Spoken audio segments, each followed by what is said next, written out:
बुद्ध ने अपने शिष्यों को जीवन के विभिन्न पहलुओं पर ध्यान केंद्रित करने और व्यर्थ चिंता से बचने के लिए कई महत्वपूर्ण उपदेश दिए हैं। उनके उपदेशों में से कुछ मुख्य हैं जो हमें यह सिखाते हैं कि व्यर्थ चिंता करना हमारे जीवन को कैसे प्रभावित कर सकता है और हमें उससे कैसे मुक्त होना चाहिए। अनित्यता का बोध। बुद्ध ने शिष्यों को जीवन की अनित्यता का बोध कराने के लिए उपदेश दिया। उन्होंने बताया कि सभी चीजें जो इस संसार में हैं, वास्तविकता में अनित्य हैं, अर्थात वे अस्थायी हैं। इसका मतलब है कि हम जो कुछ भी चाहते हैं या जो कुछ भी हमारा है वह स्थायी नहीं है। यह जागरूकता हमें यह सिखाती है कि व्यर्थ चिंता करना, जो अक्सर अनित्य चीजों के लिए होती है, हमें आनंद और शांति से दूर कर सकता है। अत्यंत आसक्ति का त्याग। बुद्ध ने शिष्यों से आसक्ति का त्याग करने का सुझाव दिया। वह बताए गए कि आसक्ति और लालच व्यक्ति को व्यर्थ चिंता की दिशा में खींच सकते हैं। उन्होंने शिक्षा दी कि सभी चीजें आत्मा के साथ अनुकूल नहीं हैं और हमें उनसे आत्मा को जोड़ना नहीं चाहिए। आसक्ति से मुक्त होना ही व्यक्ति को व्यर्थ चिंता से बाहर निकाल सकता है और उसे आत्मा की शांति की दिशा में ले जा सकता है। विवेकपूर्ण दृष्टिकोण। बुद्ध ने शिष्यों को विवेकपूर्ण दृष्टिकोण अपनाने का सुझाव दिया। वह उन्हें सिखाते थे कि अच्छी और बुरी बातें हमें सीखने में मदद करती हैं, लेकिन हमें इनमें आसक्त नहीं होना चाहिए। अगर हम अपने जीवन को एक सांगीतिक दृष्टिकोण से देखते हैं तो हम जीवन की समस्याओं को सहानुभूति और समझ से निपट सकते हैं, जिससे व्यर्थ चिंता का समाधान संभव होता है। प्रेम और दया का महत्व।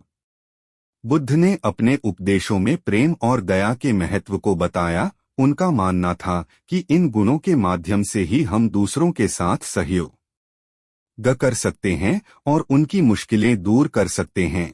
इससे हम अपनी चिंता को अपनी सहायता करने में लगा सकते हैं और अपने आत्मा को संतुलित रख सकते हैं।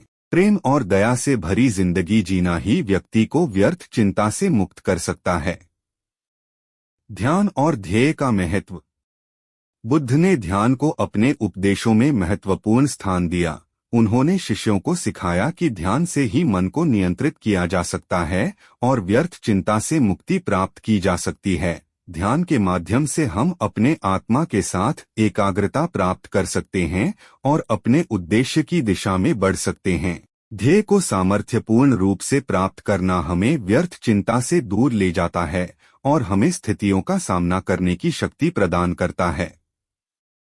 पुनर्जन्म का सिद्धांत। बुद्ध ने अपने शिष्यों को पुनर्जन्म के सिद्धांत की ओर मोड़ने के लिए प्रेरित किया। उनका मत था कि जीवन एक अनवितरित सीरीज है और हमें पिछले कर्मों का फल भोगना होता है। यह सिद्धांत हमें यह बताता है कि हमारा वर्तमान और भविष्य कैसे होता है। इसमें व्यर्थ चिंता करना अनावश्यक है, क्योंकि हम अपने कर्मों के अनुसार फल प्राप्त करेंगे। मित्रता और संगति। बुद्ध ने मित्रता और संगति का महत्व बताया।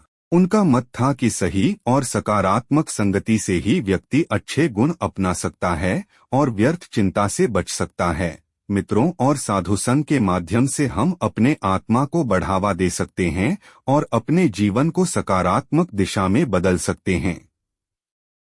सत्य और आत्मसमर्पण। बुद्ध ने शिष्यों को सत्य की महत्वपूर्णता और आत्मसमर्पण के सिद्धांत को स्वीकार करने का प्रेरणा दिया। उनका मानना था कि हमें सत्य का पालन करना चाहिए और आत्मसमर्पण के माध्यम से हम अपने आत्मा को प्राप्त कर सकते हैं। इससे हम व्यर्थ चिंता से मुक्त होकर आत्मा की शांति की दिशा में बढ़ सकते हैं। हमारे चैनल को सब्सक्राइब करना न भूलें ताकि आप हमारे आने वाले वीडियोस को भी देख सकें। धन्यवाद।